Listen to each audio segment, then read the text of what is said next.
Colton Lange writes in, "Hey, Maddie and Carrick.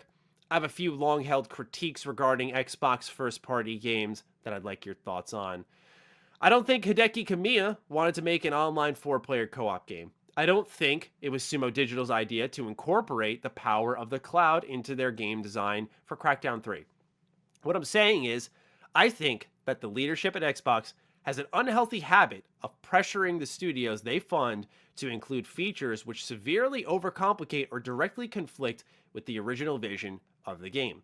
And while Sea of Thieves seems to have eventually found its footing and grown a sizable audience, I think many people, including myself, would have vastly preferred a new single player adventure from Rare. I'm not sure we're going to get that with Everwild either. Were Quantum Break's TV episodes part of Xbox's larger push for TV integration at the time?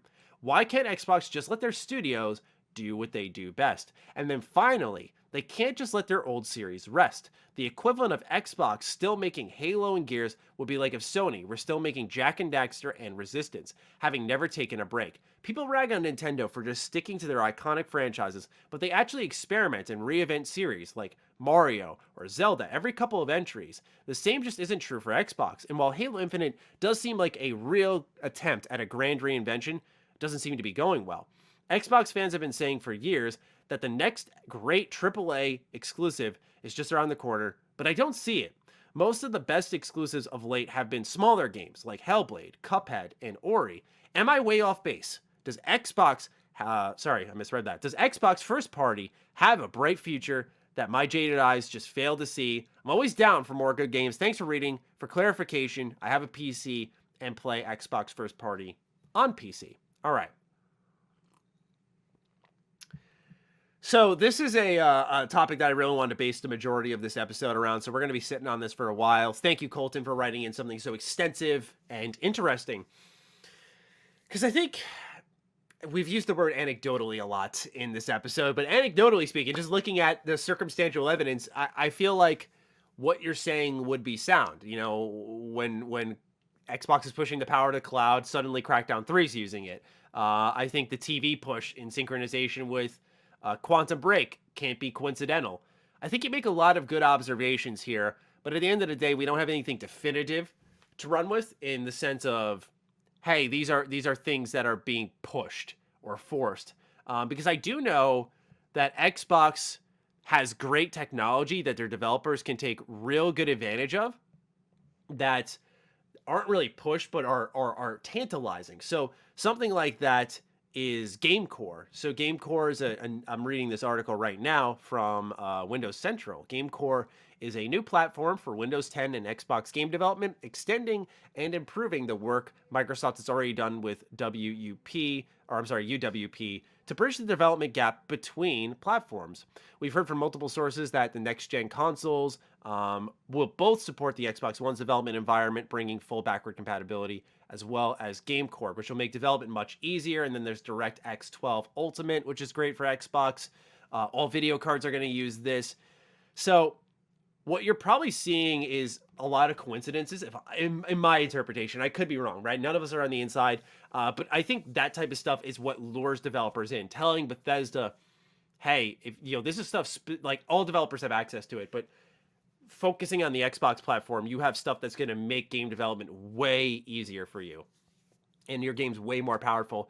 I think these types of options, like a power of a cloud fueling the destruction of your city, that's probably very attractive to a game developer. As someone who's looking into their own game at some point, just seeing, I don't want to say shortcuts, but removing headaches is the better term, I think, is very, very much a welcome sight to anyone working on anything creatively. So I think there is a little bit of that mixed in here. As well as your opinion, right? Not to dissect everything you've said, but like I said, I really want to base the whole episode around this conversation. Sea of Thieves, you want a single player game. That may not have been what Rare wanted. And I think Rare is probably quite thrilled that's not what they wanted to do when they see the success that Sea of Thieves is bringing them, that they're probably making hand over fist cash and then Game Pass really boosting them. I even hopped on Sea of Thieves a couple of weeks ago. It's fun, man. It's fun when you got friends and you're like screaming at people through the megaphone and engaging in dynamic battles and hunting treasure. It's simple, but it's a good time online. And so I think they've made a good call with that. But with the Xbox letting their old series rest, you mentioned how they're not evolving them enough. And I just want to bring to the table Halo Wars as well as Gears Tactics. I'm with you, by the way. I would love to see them do what Mario did, where Mario Golf looks awesome, right? Coming out for the Switch. That looks awesome. Mario Tennis Aces was fun. We like these standard Mario games like Odyssey. I'm not as in love with them. Super Strikers. I mean, there's so many spin offs. Zelda has Hyrule Warriors, and a couple of other spin offs that I don't really have in mind right now. But point being is these are not flagships. These are gaming titans. They are synonymous when you say video games. These are mascots that pop up.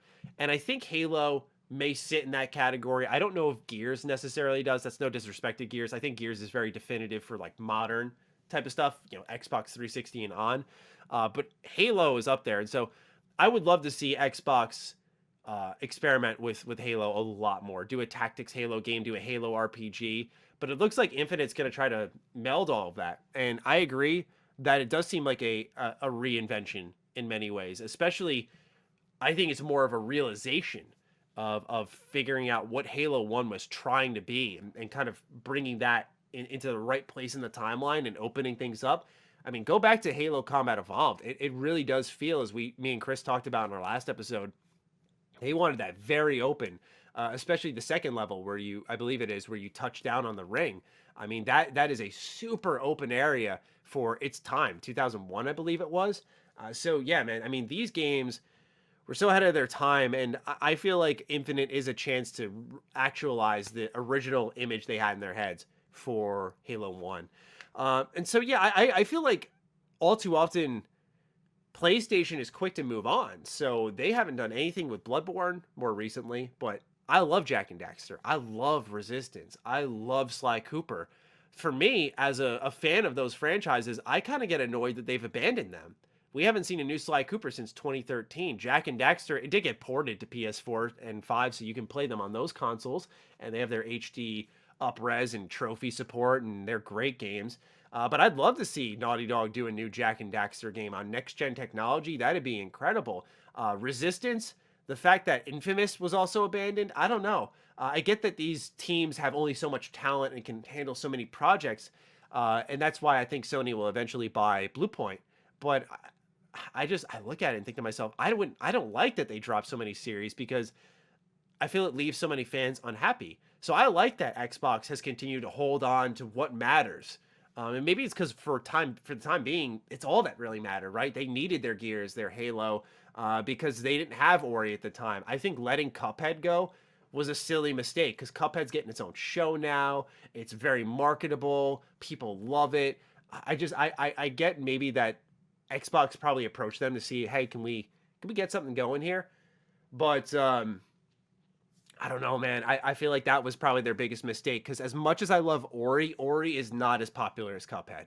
If Ori were a PlayStation or Switch exclusive, I think it might be more or as popular, but Cuphead just dominates. So yeah, you're definitely on the right track that some of the smaller games have been great. But it brings us back to something Carrick said, which is that Xbox fans don't put their money where their mouth is sometimes. It's just true. They say, I want these Ori like experiences, and then Ori doesn't do that well and does not get a lot of media attention, does not get a lot of consumer attention.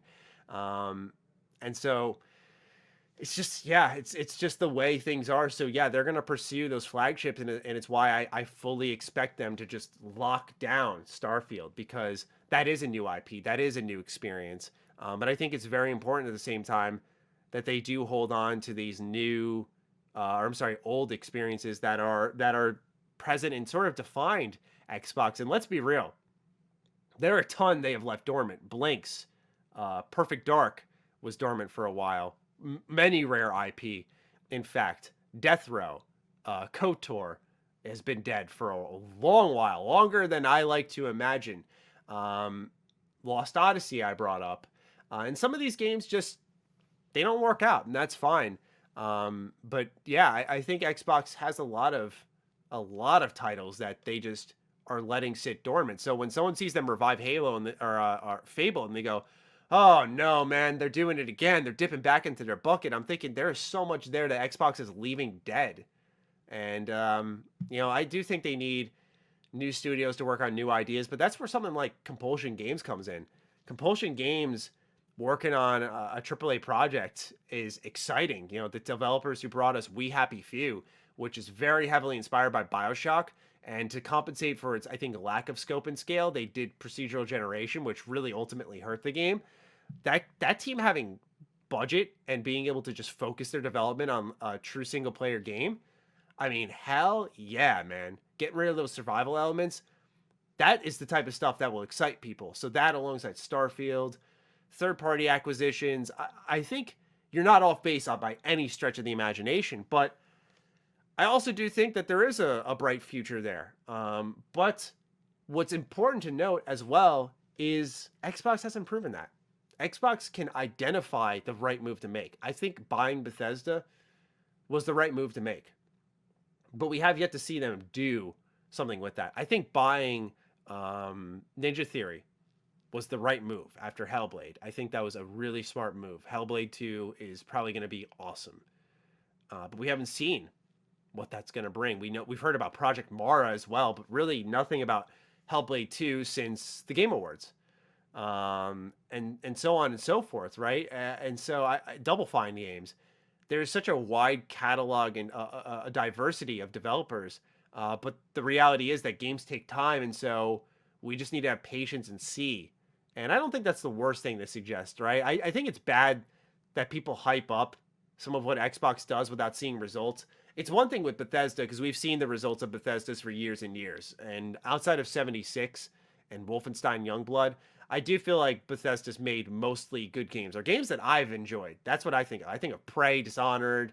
I think of The Evil Within 1. I think of Fallout 4, 3, Oblivion. The list goes on. I think of so many great experiences they brought me. So, yeah, I think that's a hype thing. Like, you can confidently hype that up. But people who are like, Hellblade 2 is going to be game of the year. And Bleeding Edge is going to kick everyone's ass. And the list. You've heard it all before. I do think some people get ahead of themselves because Xbox fans are so hungry to be really pumped about something, to be like in on the cutting edge of something, and have something to celebrate and be like, yeah, this is ours, that everything excites them. That's just the reality.